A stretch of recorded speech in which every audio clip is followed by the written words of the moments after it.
parite,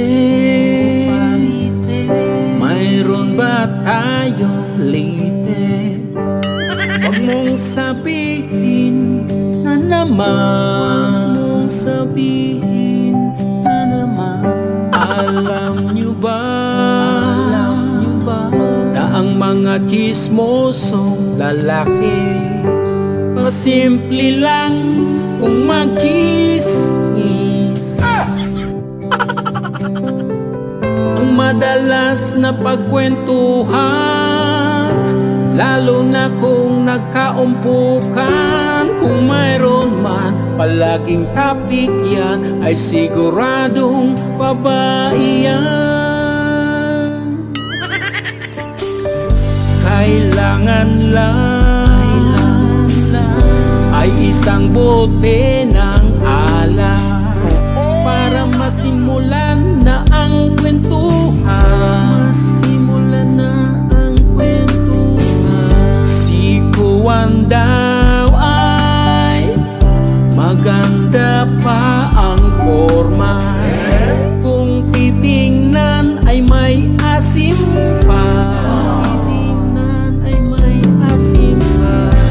Madalas na kwentuhan ng mga lalaking tsismoso, kung mayroon man topic yan, ay siguradong babae yan. Oh, tsismoso, ano na naman ba ang bago?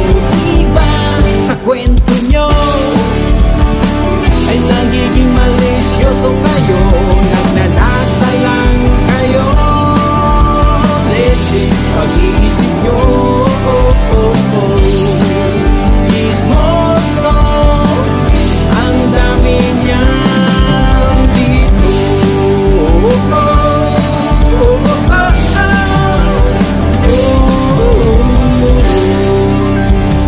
Sabi nila mayroon din daw tsismosong lalaki. Ihins ako naniwala, ihins ako naniwala. Di nagtagal ay aking agad nalaman na tsismoso din pala si kumpare.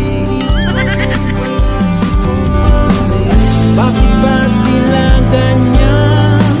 Kay rumi-rumi ng isipan, mula ulo hanggang paa, lahat ay alam nila. Pare, bakit itinan nyo na yan kahit biro?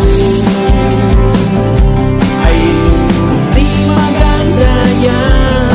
Alam mo ba na dapat na ikinagalang ang lahat ng mga babae, at sana naman ay maintindihan nyo. O parite, mayroon ba tayong latest? Huwag mong sabihin na naman, huwag mong sabihin na naman. Alam nyo ba na ang mga tsismosong lalaki pasimple lang kung mag-chismis? Ang madalas na pagkwentuhan, lalo na kung nagkaumpukan, kung mayroon man palaging topic yan, ay siguradong babae yan.